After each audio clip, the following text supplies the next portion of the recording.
মানে এটা ভাবিব নোৱাৰা এটা পৰিৱেশ আৰু যোৱা 1.5 মাহৰ অধিক কাল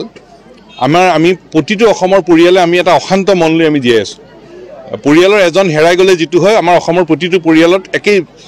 পৰিৱেশ কাম কৰিবলৈ মন নাযায় খাবলৈ মন নাযায় কোনো এটা কথাত মনোযোগ দিবলৈ মন নাযায় সকলো সময়তে এই চিন্তাটোৱে আহে এটা অশান্ত মন আৰু এই অশান্ত মনত সমগ্ৰ অসমৰ প্ৰতিটো পৰিয়ালে এটাই দাবী কৰি আছোঁ আমি সকলোৱে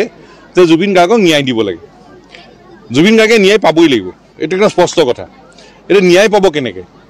ন্যায় পাবলগীয়া হ'লে দোষীক দৃষ্টান্তমূলক কঠোৰ শাস্তি প্ৰদান কৰিব লাগিব এক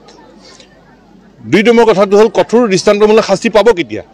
যেতিয়া তদন্তটো ক্ষিপ্ৰ আৰু পানী নসৰকা বিধৰ হ'ব আৰু আটাইতকৈ গুৰুত্বপূৰ্ণ কথাটো হ'ল যি SITয়ে যি তদন্ত কৰি আছে এই তদন্তৰ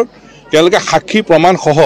এখন কটকটীয়া শক্তিশালী চাৰ্জশ্বিট আদালতত জমা দিব লাগিব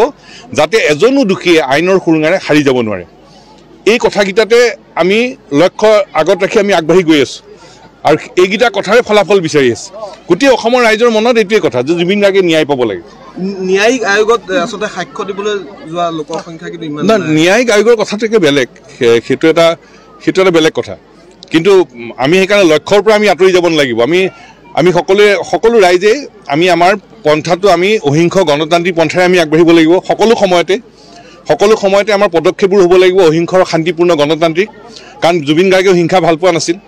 সমৰ্থন কৰা নাছিল কিন্তু আমি সকলো ৰাইজে সকলো সময়তে আমি লক্ষ্য স্থিৰ কৰি ল'ব লাগিব কোনো কথাই যাতে আমাক লক্ষ্যচ্যুত যাতে কৰিব নোৱাৰে আৰু লক্ষ্যটো মই পুনৰ দোহাৰিছোঁ লক্ষ্যটো জুবিন গাৰ্গে ন্যায় পাব লাগিব এক দুই ন্যায় কেনেকৈ পাব ন্যায় মানে কি ন্যায় হ'ল জুবিন এই ঘটনাত দোষীসকলক কঠোৰ দৃষ্টান্তমূলক শাস্তি দিব লাগিব 3 নম্বৰ কথাটো হ'ল যে পানী নসৰকা বিধৰ তদন্ত হ'ব লাগিব 4 নম্বৰ কথা আটাইতকৈ গুৰুত্বপূৰ্ণ